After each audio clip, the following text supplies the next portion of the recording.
So sometimes people will present with a lateral shift. And what that means is their hips are going to be a bit off center to their shoulders.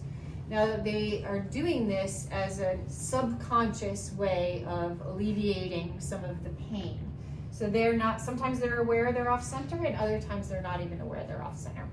But if they're off center, we would like to try to get that back centered before we move on to extension-based exercises. So one way of addressing a lateral shift is to do a side glide exercise on the wall. So Megan, can you step towards the wall there until your shoulder is kind of up there, and you'll keep your feet out here. A little less than that. And can you try to reach your hip to the wall? So without moving your feet. Perfect. And come back up. Again. And we'll be asking her, as she's doing that, what's happening to your pain? Is that lessening? If she had distal pain, again, we'd want to centralize that pain.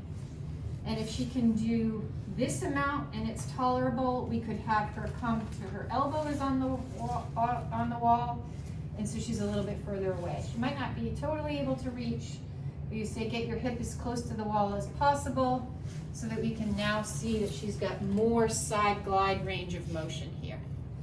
So we'll do repeated motions with a goal of centralizing that pain. If the pain remains peripheralized and worsens, then we would probably be trying something else. But we could move from this to the extension-based exercise on the table. We could also do, can you just stand straight up?